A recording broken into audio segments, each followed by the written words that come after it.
Hi ladies, happy Friday. I'm sitting here answering my post-it note things that me and Emma talked about this morning on our meeting. And one of the things that I'm sitting out doing is planning content for the month of May. I actually have a very large spiral notebook full of notes that I've taken, and I'm going to take these and I'm going to make them into little quotes, and I'm going to share them in this page, and I want you to take them and I want you to upload them into WordSwag, and then I want you to put your own little label on the bottom of them if they speak to you, and use them if they inspire you, and share them publicly or whatever. That way you have content, because what I'm realizing is I take a lot of notes and then I do nothing with them. This actually got inspired because she's making me post, like plan out my posts so she can schedule them for me for when baby gets here and I'm not as active on Facebook live. And so I'm going back through, and like some of the things that I'm finding are: find who you are in this world and what you need to feel good alone. Angelina Jolie. Taking time from your work will inspire your work. Make you a priority. Hi, Tiffany. Excuse me. True empowerment comes from your soul, not your size. Just different things like that. Don't wait for your idea to be perfect. Don't wait for your content to be perfect. The perfect time is now. So just things like this that I've taken down and I've written that I'm going to share. I'm going to put them in little graphics, and then you can take them, upload them into some kind of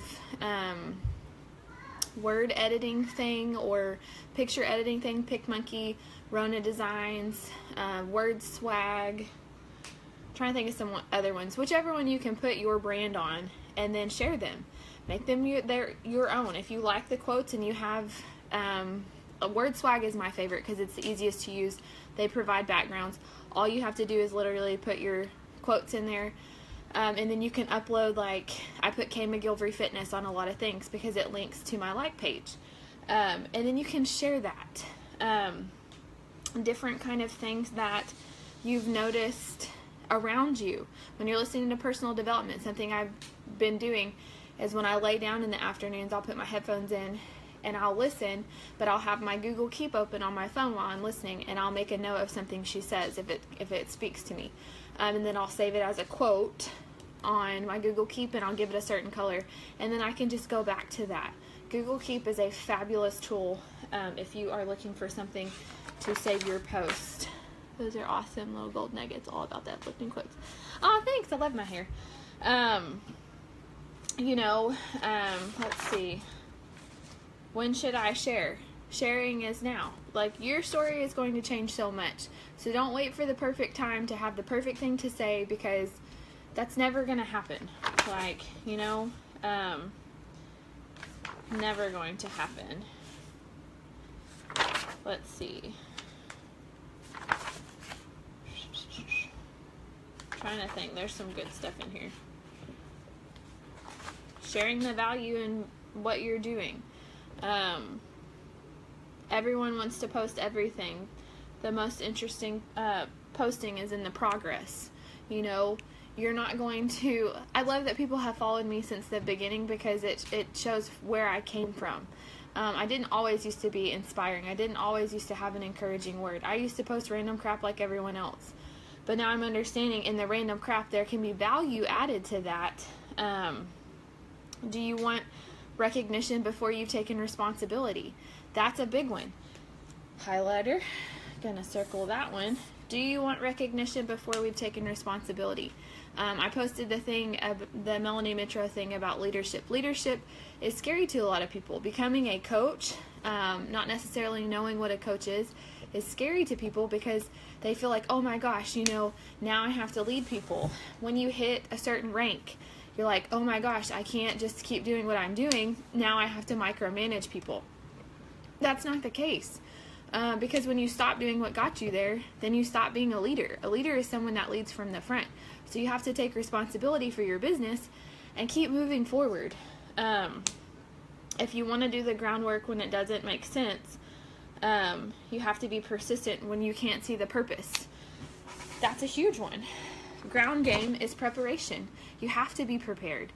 There's never going to be a time when you're going to have it all together. And I love that Melanie Mitro says, don't wait for trying to organize and get things together. Like if you haven't found a tracking system that works for you, try a different one. If you don't know how to use a calendar, make yourself use one for a couple of weeks or a month and see if it changes things for you. Using Streak, that's how she tracks things. She says, don't go back and track everything that you've done from the very beginning. Just start now. Just start with the people you're having conversations with today, because that is progress. That's starting somewhere. You just have to start somewhere. And I know, with all of the groups, with all of the things you feel like you need to post about and the things you need to invite to, and I need to hit Success Club here, and I need to do this, and I need to do that. There's a lot of pressure on what you should be doing. But I promise you, if you are doing the vital behaviors, which is having your power hour every day, adding new people, adding value, inviting people to your groups, being bold in what you share, regardless whether you have people that are stupid on your Facebook or not, showing that audacious, just boldness, regardless of what people are saying, I promise there are going to be people that say, I need that. I need that in my life. Y'all all comment about how sassy I am. It's because you needed it. Just saying. That's why we're friends. You needed some sass in your life. God won't give you thousands if you don't show up for a few. It starts small. This business is a small potatoes business, but we have all seen that it can go big at any time. That is something that just, this was actually from a sermon. But, he won't send you the masses if you're not taking care of the few that he's entrusted to you. And I'm not just talking about helping them get started with a health and fitness program. We know that that's important. We know that that's part of the tools of this. But you have to get to know the people that you're working with and have to show them true, genuine interest in their lives. Get to know their kids. Get to know their families. Like, what makes them tick? What gets them excited? Celebrate alongside with them. Tell them happy birthday. Send them someone. If someone gives you a bad vibe, unfollow them or delete them. Exactly. I've been unfollowing people all freaking day because I'm tired of seeing the negativity. I'm tired of seeing like the woe is me kind of thing, because you can only look at that for so long without being sucked in. Embrace the suck and understand that that's what a lot of people are going through, but don't allow yourself to be drugged down by that. I'm telling you, this haircut, it's like the sass is coming back. But God won't give you thousands if you don't show up for a few. You have to show up every day, even if it's only for one person, because that one person could turn out to be your Melanie Mitro or your Melissa McAllister or your BFF. Like, who knows? So these are just kind of the things, like, I have lists of like things I needed to do and feeling like I needed to have it all together, and at some point you just can't. You have to do what you can do, and then you have to put the rest off until another day, and then you have to say, today, okay, I'm going to get this done, and make it a priority. But at the same time, you're not going to be able to do everything for everyone. At some point, you have to kick them out of the nest and say, you know what, I love you, and I want the best for you, but I can no longer drag you into this, and I don't have the time, the patience, quite frankly, to drag people. So, nut up or shut up. It's time to do this. I have held your hand long enough. I'm always here for you, but I cannot be drugged down by your negativity. I cannot be drugged down by your lack of interest in your own success. I just can't. I'm always going to be here, and when you are ready to run, girl, let's run. But until that point, I'm going to put you to the side, and I'm going to help and embrace someone that is ready to run. So it's totally okay to say that. Let's see. You can't get enough working coaches because you're not sharing the dream. I have so many people who want to work the business, but I'm being selective. It's okay to be selective. If you know you and someone else are not going to mesh, don't send them an invite. That is totally your choice. This is totally your business. You work with who you think you want to work with. You work with who you think you're going to be prosperous with. If it's someone who has a completely conflicting personality with you, I promise you don't need Success Club points that bad. Promise.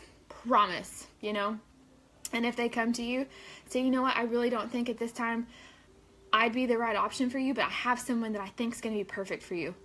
and send them to someone else that has the same personality that can deal with that.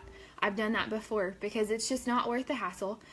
It's not worth the headache, and it's not worth being miserable or feeling like you have to bite your tongue. You need to be able to talk to these people. You need to be able to have conversations with them, because there's going to be real talk moments that you're going to have those conversations. If you don't have one major setback a week, you're not doing enough.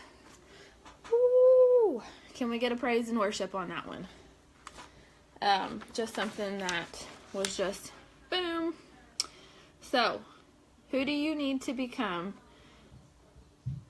to be the leader that you've been called to be? What do you need to change? Leadership is freaking scary, but it's not doing anything more than what you're doing now. It's just being honest about it. When you're failing, when you're struggling, when you're doing things really good. Why do you not have pants on? Go put your panties on. Kids running around naked. It's being honest with yourself. It's being honest about who you are and what you're trying to achieve. And if that comes across to someone as salesy or spammy, they're not your people. So who do you need to become to be the leader that you've been called to be? That's a huge thing, because sometimes it's just being yourself and not trying to be someone else. Sometimes, quit doing that. Hey, go get your panties on. Yeah. Sometimes it's just owning your life and not trying to sugarcoat it, because I do that a lot. My life is not perfect. It's not all put together. Today's the most put together day I've had, and it's still been stupid stressful, and it's only 5:30. So, who do you need to become to be the leader you've been called to be? I want you to think about that. I want you to think about what your mission statement is. What do you want to do with this? I mean, yes, we want to help people become health and fitness coaches and be awesome and rock at this and make life-changing things, but what do you bring to the table that's special on top of that? Because we're not fitness experts, we're not nutrition experts, we're a bunch of nerds who like to learn this stuff. But what do you need to become? Who do you need to become? What do you need to embrace that you've kind of been putting off because you've been scared that someone's going to judge you for what you think? Time to nut up or shut up, ladies. Let's do this. We have a week left to hit Success Club to help 3 to 5 people. I am still pushing. I have a whole list of people that I have not messaged because I have been scared. I'm also not felt well, but mostly because I've been scared to say, hey, I love what I do. I'm passionate about it. I work from home. I work in an MLM. That kind of stuff. So, I gotta get the kid on the potty. Love y'all. Bye.